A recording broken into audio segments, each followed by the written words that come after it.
എല്ലാവർക്കും നമസ്കാരം. എന്റർടൈൻമെന്റ് കീഴിലേക്ക് എല്ലാവർക്കും സ്വാഗതം. ഡയമണ്ട് കിഴി കിഴി എപ്പിസോഡാണ്. ഒരുപാട് അപ്ഡേറ്റ്സ് കണ്ടെല്ലാം കിഴിക്കാത്തണ്ട് കീഴിലേക്ക് പോവാം. എന്താടാ ഒന്നടാ, ഇന്നലെ എവിടെയായിരുന്നു? ഇന്നലെ പള്ളിയിൽ പോയിട്ട് വന്ന് കിടക്കുമായിരുന്നു.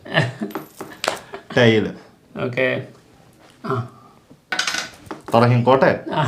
തുടങ്ങിക്കോ ഗൈസ്. നമ്മുടെ ചാനലിലൊക്കെ ഇപ്പോൾ കുറച്ച് വീഡിയോസ് കുറവാണ്.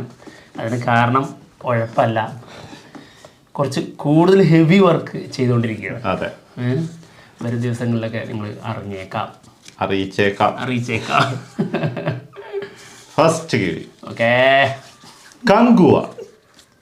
കങ്കുവ സിനിമയുടെ ഫോട്ടോഷൂട്ട് നടന്നിരുന്നു, കാണാം. യെസ്, വില്ലനും നായകനും. യെസ്, അങ്ങനെ പറയണോ അതോ വില്ലനും എന്ന് പറയണോ? വില്ലനും എന്ന് പറയുന്നത് തന്നെയായിരിക്കും അതിന്റെ കറക്റ്റ്. നായകൻ എന്ന് പറയാൻ പറ്റില്ല. അതെ, എന്തായാലും ഇതാ ഉദിരനും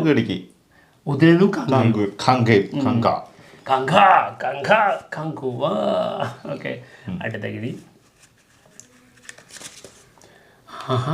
നമ്മൾ പാവപ്പെട്ടവർ, നമ്മളിങ്ങനെ ഫാമിലി കുടുംബത്തെ സ്നേഹിച്ചൊക്കെ അങ്ങനെ പോകുന്ന ഫാമിലി സ്റ്റാർ സിനിമയുടെ ഒഫീഷ്യൽ ട്രെയിലർ വരാൻ പോകുന്നു. പിന്നെ തേർഡ് സിംഗിള് വരാൻ പോകുന്നു. തേർഡ് സിംഗിള് മാർച്ച് 25, അതായത് ഇന്ന്. ഏതാ ടൈം എന്ന് അറിഞ്ഞൂടാ, എപ്പോഴായാലും വരും. അതെ, പിന്നെ മാർച്ച് 28 സിനിമയുടെ ഒഫീഷ്യൽ ട്രെയിലർ വരും. അതെ, നമ്മളവിടെ തിയേറ്ററിലായിരിക്കും. വിജയ് ദേവരകൊണ്ട, മൃണാൽ താക്കൂർ ഇവരാണ് പ്രധാന വേഷത്തിലെത്തുന്നത്. മൃണാൽ താക്കൂർ ഉള്ളതുകൊണ്ട് ചെറിയൊരു പ്രതീക്ഷ അല്ലേ? എന്ത് അങ്ങനൊന്നുമില്ല. അടുത്തത്, വർഷങ്ങൾക്ക് ശേഷം സിനിമയുടെ ഫൈനൽ മിക്സ് കഴിഞ്ഞിട്ടുണ്ട്. അറിയാലോ, ഏപ്രിൽ 11 സിനിമ റിലീസിനെത്തുന്നത്. തകർക്കാൻ ഉള്ളതാണ്. ഓക്കെ, അടുത്ത കിഴി.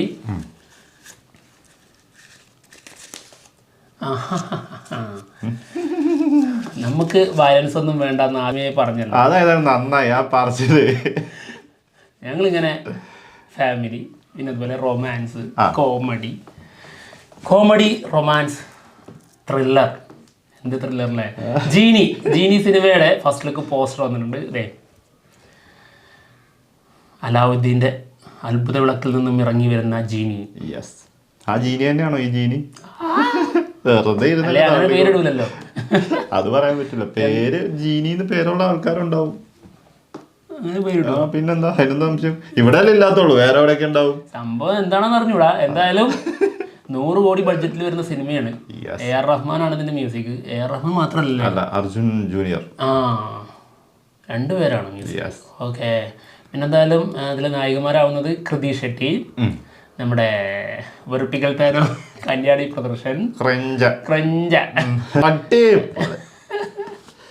എന്തായാലും ഭുവനേഷ് അർജുനാണ് സിനിമ ഡയറക്ട് ചെയ്യുന്നത്. എന്താണ് ഒരുക്കി വെക്കുന്നത് നമുക്ക് അറിഞ്ഞൂടാ, നോക്കാം. ഇനി ജയം രവിന്റെ പേര് പറഞ്ഞില്ല എന്ന് പറയണ്ട. അതെ, ജയം രവിയാണ് നായകനായിട്ടുള്ളത്.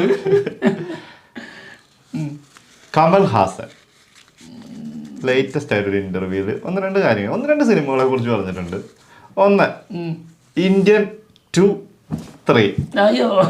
ഇന്ത്യൻ 2ഉം 3യും ഷൂട്ട് കംപ്ലീറ്റ് ആയിട്ടുണ്ട്. അതായത് ഇന്ത്യൻ 2വിന്റെ പോസ്റ്റ് പ്രൊഡക്ഷൻ നടന്നുകൊണ്ടിരിക്കുകയാണ്, വർക്കുകൾ നടന്നുകൊണ്ടിരിക്കുകയാണെന്നാണ് പറഞ്ഞത്. പിന്നെ കൽക്കി, കുഞ്ഞു സിനിമയില് കമൽഹാസന്റെ റോള് ഒരു ഗസ്റ്റ് റോൾ ആയിരിക്കും എന്നുള്ളതാണ് ആള് പറഞ്ഞിട്ടുള്ളത്. ഓക്കെ, അത് നമുക്കറിയായിരുന്നു.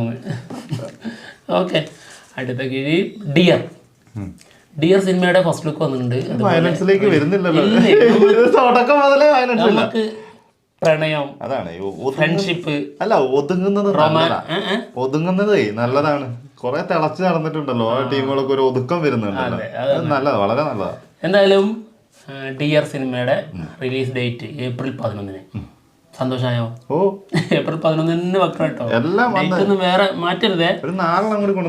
അതെ, നമ്മുടെ GVP ആണ് നായകൻ, ഐശ്വര്യ രാജേഷാണ് സിനിമയിലെ നായികയായിട്ടെത്തുന്നത്. എന്താണ് ആടുജീവിതം. ഓഹോ, സിനിമയുടെ പ്രീ സെയില്, അതും റമദാൻ മാസമാണ്. പ്രീ സെയിൽ വന്നിരിക്കുന്നത് 2 കോടി കഴിഞ്ഞു കേരളത്തിൽ. വേൾഡ് വൈഡ് 3 കോടി കഴിഞ്ഞിട്ടുണ്ട്. പിന്നെ ഒരു ചെറിയൊരു വിഷമം ഉള്ള സംഭവം എന്ന് വെച്ചിട്ടുണ്ടെങ്കിൽ ഗൾഫ് രാജ്യങ്ങളിൽ UAE മാത്രമേ സിനിമ അലോഡ് ആയിട്ടുള്ളൂ. അതും കേരള നമ്മുടെ മലയാളം ലാംഗ്വേജ് മാത്രം, മറ്റുള്ള ഭാഷകളൊന്നും അലോഡ് അല്ല. പിന്നെ സിനിമയുടെ സെൻസറിങ് കഴിഞ്ഞിട്ടുണ്ട്. അതായത് നമ്മളിത് പറഞ്ഞിട്ടുണ്ടായിരുന്നു, കിട്ടൂല, ബാൻ കിട്ടുമെന്ന് പറഞ്ഞിട്ടുണ്ടായിരുന്നു. അതെ, കിട്ടൂല, അത് അവിടെ അനുമതി കിട്ടൂല, അവിടെ ബാൻ കിട്ടി എന്തായാലും. അത് നമ്മൾ പറഞ്ഞിട്ടുണ്ടായിരുന്നു. പക്ഷെ അത് ഭയങ്കരമായിട്ട് കളക്ഷനെ ബാധിക്കും, കുറച്ച് എന്തായാലും ബാധിക്കും. പിന്നെ കിട്ടുന്നതാണ് അവിടെ. ഇങ്ങനെ കഥയും കൂടി ആവുമ്പോഴേ അവിടെ അത് എത്ര ആൾക്കാർ, അതുകൊണ്ടാണല്ലോ ഇങ്ങനത്തെ കഥയായതുകൊണ്ടാണ് അവിടെ കാണിക്കൂലാത്തത്. എത്ര ആൾക്കാരില്ലേ, എത്ര പ്രവാസികൾ കാത്തിരിക്കുന്നുണ്ടെന്നറിയോ ആ സിനിമ അവിടെ കാണാൻ. അവിടെ എന്തായാലും കാണിക്കില്ല, കാരണം അവരുടെ നാട്ടിലുള്ള ആൾക്കാരെ തന്നെ കുറ്റം പറയുന്ന സാധനം കൊണ്ടുവന്നു കഴിഞ്ഞാൽ മാത്രമല്ല ഒരുപാട് കാര്യങ്ങൾ അല്ലാത്തതും ഉണ്ട്, കുറെ ഉണ്ട്. അതിന്റെ രാഷ്ട്രീയം ഒക്കെ ഉണ്ടാവും അതിൽ വരുന്നത്, അതുകൊണ്ട് തന്നെ ആയിരിക്കും. എന്താണെങ്കിലും സെൻസറിങ് കഴിഞ്ഞു, US സർട്ടിഫിക്കറ്റ് ആണ്. ഫസ്റ്റ് ഹാഫ് ഡ്യൂറേഷൻ 1 മണിക്കൂറും 21 മിനിറ്റും 30 സെക്കൻഡും. ഓക്കെ. സെക്കൻഡ് ഹാഫിന്റെ ഡ്യൂറേഷൻ 1 മണിക്കൂറും 31 മിനിറ്റും 8 സെക്കൻഡും.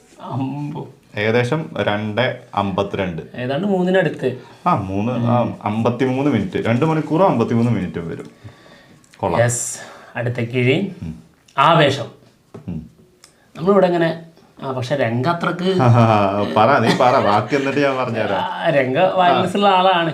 വയലൻസ് വേണ്ടായിരുന്നു രംഗ, പക്ഷെ വേറെ കുഴപ്പമുണ്ടോ, വയലൻസ് മാത്രമല്ല, കുറച്ച് നല്ല കോമഡി നമ്മൾ ആ കോമഡി ട്രാക്ക് മാത്രം പിടിക്കാം. ഓക്കെ.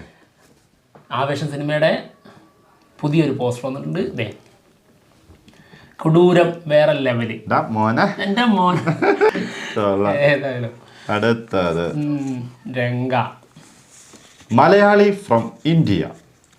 വയലൻസ് നിന്ന് അല്ലേ, ഇത് ഒറ്റൊന്ന്, അതൊരു വെറുതെ ഒരു സാധനം. ഇതും വയലൻസാ. ഇതെന്ത് വയലൻസ്? ഞാൻ പറയാൻ പോകുന്ന വയലൻസ് ആണ്. മിക്കവാറും കിട്ടും. അതാണ് ഞാൻ പറയാൻ പോകുന്നത്. ഇന്നലെ സോങ് വന്നിട്ടുണ്ടായിരുന്നു, കൃഷ്ണ സോങ്. ഞങ്ങൾ കണ്ടു, ഞങ്ങളുടെ അഭിപ്രായമാണ് പറയാൻ പോകുന്നത് കേട്ടോ. ഇനി ഇതിനകത്ത് കയറിയിട്ട് ആരും പറയല്ലേ, പറയല്ലേ, നല്ല പറഞ്ഞു. നിങ്ങളുടെ അഭിപ്രായം നിങ്ങൾക്ക് പറയാത്ത, നമ്മുടെ അഭിപ്രായം നമ്മൾ പറയണം. നല്ല ഒന്നാന്തരം വെറുപ്പീരായിട്ട് തോന്നിയത് ഞങ്ങൾക്ക് ആ സോങ് കണ്ടപ്പോൾ. ഇതുവരെ മലയാളി ഫ്രം ഇന്ത്യ എന്ന സിനിമക്ക് ഞങ്ങൾ വെച്ചിരുന്ന പ്രതീക്ഷ ഉണ്ടല്ലോ, അത് പകുതിയായി അങ്ങ് ചുരുങ്ങി. ഇതൊരു പ്രൊമോ സോങ് എങ്ങാനുമാണോ? എനിക്കറിയാം, പ്രൊമോ സോങ് ആണെങ്കിൽ ഓക്കെ കേട്ടോ, അങ്ങനെ പോകുന്ന ഒരു സംഭവത്തിൽ. സിനിമയിലെ ഒരു സോങ് ആണെങ്കിൽ ആ ഒരു പശ്ചാത്തലത്തിൽ നിന്ന് അങ്ങനെ ഒരു സോങ് റിയൽ ആയിട്ട് ആ സിനിമയിൽ ഉണ്ടെങ്കിൽ കൈവിട്ട കളിയാണ്. ധ്യാൻ ശ്രീനിവാസൻ ഫസ്റ്റ് വൺ വെറുപ്പിക്കലിന്റെ എന്താ പറയാ, അത്രത്തോളം വെറുപ്പിക്കുന്നുണ്ട്. കോമഡിക്ക് വേണ്ടി ചെയ്യാണല്ലേ, ഇത് പണ്ടത്തെ സംഭവം പോലെ. അതായത് കോമഡി ഉണ്ടാക്കാൻ വേണ്ടിയിട്ട് അവര് സ്വന്തം അവരുടെ മുഖത്ത് ഓരോ സാധനങ്ങൾ കാണിക്കുക, കോപ്രായം കാണിക്കുന്ന പറഞ്ഞ സംഭവം. പിന്നെ നിവിൻ പോളിന്റെ കാര്യം അത് നിവിൻ പോളി അത് തന്നെ കഴിയുന്നില്ല. സത്യമായിട്ട് നമ്മൾ ഓപ്പണായിട്ട് നമുക്ക് പറയാലോ, നമുക്ക് ആ സോങ് കണ്ടിട്ട് തോന്നിയതാട്ടോ. പിന്നെ അനുശ്വരയും നല്ല ഓവറാണ്. ഇതിപ്പോ വിമർശിക്കുന്നതാണ് വലിയ സംഭവമാണല്ലോ കേട്ടോ. നമുക്ക് സിനിമ അല്ലെങ്കിൽ ആ സോങ് കണ്ടിട്ട് തോന്നിയ കാര്യമാണ്. ശരിക്കും നിരാശപ്പെട്ടു, അതാണ് സത്യം. അതായത് ധ്യാൻ ശ്രീനിവാസനൊക്കെ ഇങ്ങനെ ഓടി വന്ന് ഇങ്ങനെ കാണിക്കുന്നതും എന്തൊക്കെയാണ് ചെയ്യുന്നത്. സത്യം. അതായത് ഇത് പ്രൊമോ സോങ് ആണെങ്കിൽ ഓക്കെ, അതെ, അത് പ്രൊമോഷന് വേണ്ടിയിട്ടുള്ള ഒരു സംഭവമായിട്ടാണെങ്കിൽ ഓക്കെയാണ്. അല്ലാത്ത ഇത് സിനിമയിലുണ്ടെങ്കിൽ ഉറപ്പിച്ചിരിക്കും. അതായത് ഇതിന്റെ പ്രൊമോ ഉണ്ടല്ലോ, പ്രൊമോയിൽ ഇതുപോലെ ഒരു ഉത്സവം നടക്കുന്നതിന്റെ ഒരു പശ്ചാത്തലത്തിൽ അങ്ങനെയാണ് അത് കാണിച്ചിട്ടുള്ളത്. അതെ, അതിന്റെ ആ ലൊക്കേഷൻ ഉണ്ടല്ലോ, അവർ അത് ലൊക്കേഷൻ അതിനായിട്ട് ഒരുക്കിയിട്ടുണ്ടല്ലോ. ഇതൊക്കെ ഭയങ്കര എന്താ എടുത്തു നിൽക്കുന്നുണ്ട് ഭയങ്കരമായിട്ട്. എന്താന്ന് പറയാ, നല്ല ഒന്നാന്തരമായിട്ട് എടുത്തു നിൽക്കുന്നുണ്ട് ഈ 3 പേരും കാണിക്കുന്നത് തന്നെ. പിന്നെ ഇപ്പൊ ആ ലൊക്കേഷനെ പറയണ്ടല്ലോ, അപ്പൊ അതവിടെ ഇരുന്നോട്ടെ. അപ്പൊ അതിനാണ് വെറുതെ ഇട്ടേക്ക് അല്ലേ. അല്ല, ടോട്ടലി ഒരു ഭയങ്കരമായിട്ട് പേടി മനസ്സിലേക്ക് വരുന്നുണ്ട്. നമ്മുടെ കിങ് ഓഫ് കൊത്തയുടെ ടീസർ കണ്ട് പ്രതീക്ഷ അത്രത്തോളായിരുന്നു. ട്രെയിലർ കണ്ടപ്പോ കയ്യിൽ നിന്ന് പോയി എന്ന് ഉറപ്പിച്ചു. അന്ന് ട്രെയിലർ റിയാക്ഷൻ ചെയ്തപ്പോൾ ഞങ്ങൾക്ക് നന്നായിട്ട് കിട്ടിയതാണ്. പിന്നെ അതിനുശേഷം അത് റീവാച്ച് ചെയ്തു, അപ്പോഴും അതന്നെ. ഇനി വേറൊരു കാര്യം എന്താണെന്ന് വെച്ചിട്ടുണ്ടെങ്കിൽ ഇപ്പോഴും പറയുന്നത് തന്നെയാണ്, വീണ്ടും പറയുന്നത് തന്നെയാണ്. പ്രൊമോയ്ക്ക് വേണ്ടിയിട്ടാണെങ്കിൽ ഓക്കെ, ജസ്റ്റ് എല്ലാവരും ഒന്ന് അറിയാൻ മാത്രമല്ല, ഈ സോങ് മാത്രമായിരിക്കാം മേ ബി അങ്ങനെ. എന്തായാലും ഇത് ഈ രീതിയിലാണ് സിനിമ ചെയ്ത് വെച്ചിട്ടുണ്ടെങ്കിൽ കയ്യിൽ നിന്ന് പോകും, ഉറപ്പാണ്. അടുത്ത കിഴി ഹലോ മമ്മി. ഹലോ മമ്മി സിനിമയുടെ ഷൂട്ട് കംപ്ലീറ്റഡ്. ഐശ്വര്യ ലക്ഷ്മി, നമ്മുടെ ആയിഷു, ഷർഫുദ്ദീൻ ഇവരുടെ കോംബോയിൽ വരുന്ന സിനിമയാണ്. എന്തായാലും വളരെ പ്രതീക്ഷയുള്ള സിനിമയാണ്. ഷൂട്ട് കഴിഞ്ഞിട്ടുണ്ട്. വൈശാഖ് ലെൻസാണ് സിനിമ സംവിധാനം ചെയ്യുന്നത്. ഓക്കെ ഒരു ഫാൻറ്റസി ചിത്രമാണെന്നുള്ളതാണ് തോന്നുന്നത് കേട്ടോ. ആരും പറഞ്ഞിട്ടൊന്നുമില്ല. അതിൻ്റെ ടൈറ്റിൽ ഡിസൈനൊക്കെ കണ്ടപ്പോൾ അങ്ങനെ തോന്നി. അടുത്തത് ധ്രുവ നക്ഷത്രം. എന്താണെങ്കിലും കുഴപ്പമില്ല. അവരവിടെ ചിത്തിരം എന്ന് പറയുന്നത്, നമ്മളിവിടെ നക്ഷത്രം. നമ്മളിവിടെ എണ്ണാൻ തുടങ്ങിയിട്ട് കാലം കുറയായത്. നക്ഷത്രം വരില്ല. എന്താണെങ്കിലും ഇപ്പൊ ഫൈനലായിട്ട് വന്നിരിക്കുന്നത് April 11 വരും എന്നുള്ള അനൗൺസ്മെന്റ് എത്തിയിട്ടുണ്ട്. കൊണ്ടുപോയി എത്തിച്ചിട്ടുണ്ട്. തെറ്റിക്കരുതേ. അതന്നെ പറഞ്ഞ 11 കൊണ്ടുവന്ന് വെച്ചിട്ടുണ്ട്. എന്തായാലും തകർക്കാം. ഓക്കെ, അടുത്ത കിഴി ടർബോ. യെസ്, അടിപിടി ജോസ്. എന്താ ജോസിന് ഇപ്പൊ എന്തൊക്കെ വേറൊരു ഷെയ്ഡ് എന്തെങ്കിലും കോമഡി ഉണ്ടാവും.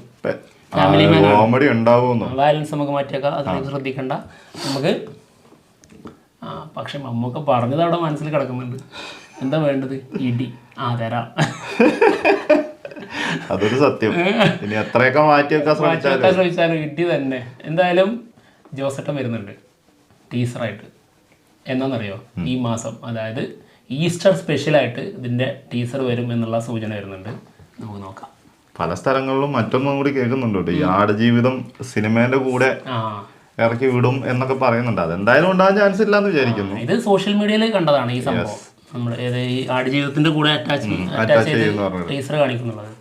അടുത്തത് Sudani from Nigeria. Zakariya Soubin combo വീണ്ടും വരുന്നു 6 വർഷങ്ങൾക്ക് ശേഷം. സ്ക്രിപ്റ്റും ഡയറക്ഷനും സക്കറിയ തന്നെയാണ്. വെയിറ്റ് ചെയ്യാം ഒരു ഫീൽ ഗുഡ് മൂവിക്ക് വേണ്ടിയിട്ട്. ഒരു വേറെ ലെവൽ സിനിമയായിരുന്നു. എന്ത് രസമായിട്ട് ചെയ്ത് വെച്ചിരുന്നു. ഒരു രക്ഷയില്ലാത്ത സിനിമ. ഓക്കെ, അടുത്ത കിഴി the greatest of all time. ഒട്ടുമില്ല വയലൻസ്. കഴിഞ്ഞില്ലേ? വയലൻസ് വേണ്ട മാറ്റി വെക്കാൻ തീരുമാനിക്കുമ്പോ വീണ്ടും വയലൻസ് അങ്ങനെ ആണടാ. വരും. ഒരു മനുഷ്യന്റെ സ്വഭാവം എപ്പോഴും ഒരേപോലെ ആക്കി വെക്കാൻ പറ്റില്ല എന്ന് പറഞ്ഞിട്ടില്ലേ? വയലൻസിന് വയലൻസ് വേണം, കോമഡിക്ക് കോമഡി വേണം, സെന്റിമെന്റ്സ് വേണം. അതുപോലൊക്കെ തന്നെയാ പല കാര്യങ്ങളും. എത്ര ഒളിച്ചു വെച്ചാലും പുറത്ത് വരും. ഗോട്ടിന്റെ ഒരു പുതിയ പോസ്റ്റർ പോലെ, അതായത് നമ്മുടെ ഫസ്റ്റ് ലുക്ക് പോസ്റ്റർ ഉണ്ടായിരുന്നല്ലോ അതിന്റെ മേക്കിംഗ് സ്റ്റില്ല് പുറത്തോട്ടുണ്ട്. വെങ്കട് പ്രഭു ആളിട്ടതാണ്. ഇതാണ് ലെഫ്റ്റ് സൈഡിൽ നിന്നായിരുന്ന ആളെ എടുത്തങ്ങ് ഒഴിവാക്കി, എന്നിട്ട് അടുത്ത വിജയനെ കയറ്റി അവിടെ. അതായത് ഇതിന്റെ ബാക്ക്ഗ്രൗണ്ട് ഒന്നും മാറ്റാതെ വെങ്കട് പ്രഭുവിനെ മാത്രം മാറ്റിയിട്ട് യങ്ങായിട്ടുള്ള ഏജില് അത് കാണിച്ചിരുന്നെങ്കിൽ ഗംഭീരായനെ മറ്റേ പോസ്റ്ററിനേക്കാൾ അല്ലേ? കാരണം എന്തൊരു കിടിലനാണ്, വർക്കൊന്നും ചെയ്യാതെ ഇങ്ങനെ സിമ്പിളായിട്ട് എന്നാൽ ക്ലാസിക്. അപ്പൊ അങ്ങനെ ആയിരുന്നെങ്കിൽ ഈ ടൈമിലൊക്കെ ഫസ്റ്റ് ലുക്ക് വിടണമായിരുന്നു. അത് ശരി അല്ലേ? അത് ഫസ്റ്റ് ലുക്ക് ആദ്യം തന്നെ വിടേണ്ടി വന്നത് കൊണ്ടാണ് അവർ അങ്ങനത്തെ ഒരു സെറ്റപ്പ് ചെയ്തത്. ഈ സമയത്തായിരുന്നു ഈ പക്കേനെ, അതായത് വിജയന്റെ ആ ഏജ് കുറച്ചിട്ടുള്ള രൂപവും എല്ലാം കൂടി നമ്മൾ എന്താണെങ്കിലും സംഭവം അണിയറയിൽ വേവിച്ചോണ്ടിരിക്കുകയാണ്. വരട്ടെ പുറത്ത്. യെസ്. അപ്പൊ എന്തായാലും ഞങ്ങൾ പോവാണ്. കിഴി എപ്പിസോഡ് എടുത്തിരിക്കുകയാണ്. മറ്റുള്ള വിശേഷങ്ങളുമായിട്ട് ഉടനെ വരാം. ബൈ.